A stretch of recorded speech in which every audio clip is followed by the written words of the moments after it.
আসসালামু আলাইকুম। কাছে এবং দূরে, দেশ এবং প্রবাসে যে যেখান থেকে আজকের এই ভিডিওটি দেখছেন সকলকে স্বাগত জানাচ্ছি আজকের এই সুন্দর মুহূর্তে। সবাইকে আবারও শুভেচ্ছা জানিয়ে ভিডিওটি শুরু করছি। আজকের ভিডিওতে কথা বলবো সংযুক্ত আরব আমিরাতের ভিসা চালু হওয়া নিয়ে। আপনারা যারা অধীর আগ্রহে অনেকেরই ভিডিও দেখে থাকেন সংযুক্ত আরব আমিরাতের ভিসা খোলা নিয়ে তথ্য পাওয়ার জন্য, তাদের জন্য আজকের ভিডিওটি খুবই গুরুত্বপূর্ণ। অবশ্যই ভিডিওটি আপনার যদি ভালো লাগে আপনার বন্ধু বান্ধবদেরকে শেয়ার করে দিবেন এবং চ্যানেলটি যদি সাবস্ক্রাইব না করে থাকেন অবশ্যই সাবস্ক্রাইব করবেন। আমি দেখতেছি আমার অনেক দর্শক চ্যানেলটি সাবস্ক্রাইব করে না, শুধুমাত্র ভিডিও দেখে। অবশ্যই চ্যানেলটি সাবস্ক্রাইব করবেন, কেননা চ্যানেলটি যদি সাবস্ক্রাইব না করেন আমার চ্যানেলটির যে ভিডিওগুলো সেটা পাবলিকলি অন্য 10জন মানুষ দেখতে পারবে না। আমি আপনাদের জন্য ভিডিও বানাই, আপনাদের জন্য দেখার জন্য আপনারা আমাকে উৎসাহ দান করবেন। আপনারা জানেন সংযুক্ত আরব আমিরাতের যতগুলো ভিসা নিয়ে আপডেট আপনাদেরকে দিয়ে থাকি। আমার কোনো ট্রাভেলস এজেন্সি বা ট্রাভেলিং সেন্টার নাই।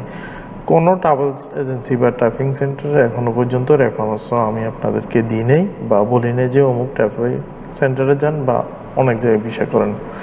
সেক্ষেত্রে আপনাদেরকে বুঝতে হবে একটা জনস্বার্থে আমার এই চ্যানেল, আমি যেহেতু সংযুক্ত আরব আমিরাতে আসি, যতটুকু জানি আপনাদেরকে শেয়ার করার জন্য ভিডিও বানাই।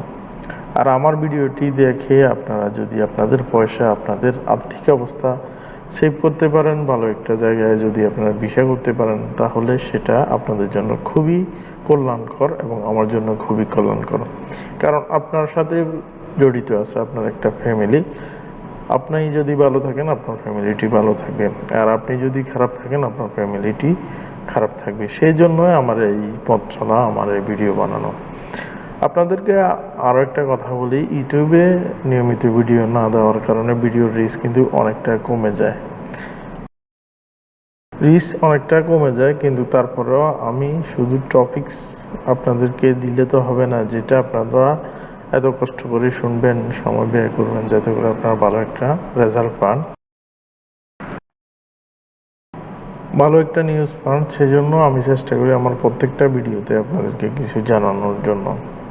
তো আজকের যে বিষয় আপডেট নিয়ে আপনাদের সামনে হাজির হচ্ছি সেটা হচ্ছে সংযুক্ত আরব আমিরাতের ভিসার পরিস্থিতি নিয়ে। আপনারা জানেন, আপনারা অনেক ভিডিও দেখছেন, অনেক ভিডিও আমার কাছে আসতেছে, আপনারা লিঙ্ক পাঠাচ্ছেন।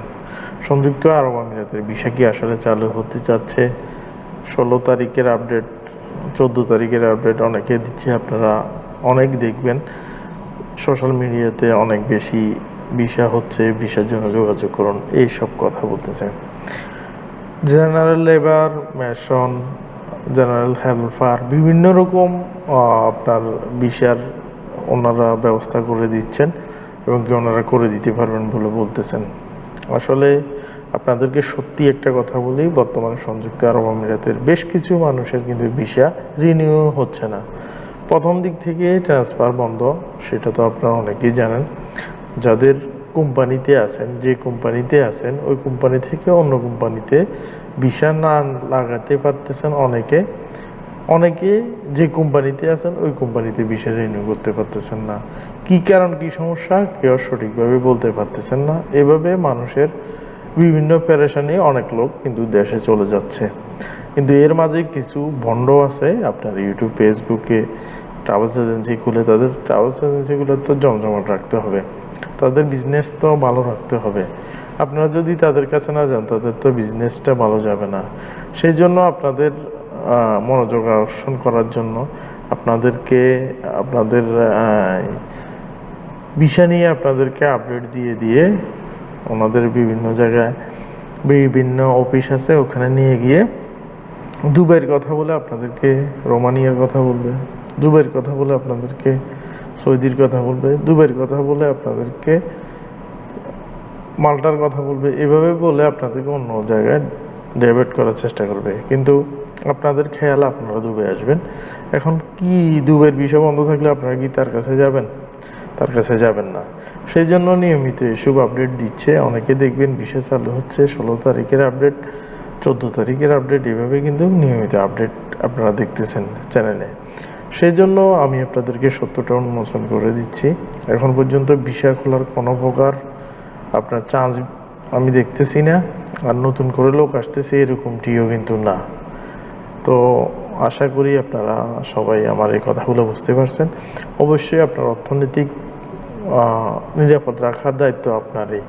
আমরা বলতে পারবো আমাদের কোনো লাভও নাই, লসও নাই, কিন্তু আপনাকে আপনার অর্থনৈতিক সেফটি এবং সিকিউরিটি আপনাকে রাখতে হবে। কারো মিষ্টি কথায়, কারো মিষ্টি বয়ানে আপনার মন গলালে হবে না। তো আজকের এই ভিডিওটি যা বলেছি বুঝতে পেরেছেন। যদি আরও কোনো কিছু বোঝার বাকি থাকে অবশ্যই কমেন্ট করে জানাবেন। সবাই ভালো থাকবেন, সুস্থ থাকবেন, ভিডিওটি বেশি বেশি শেয়ার করবেন এবং চ্যানেলটি সাবস্ক্রাইব করবেন।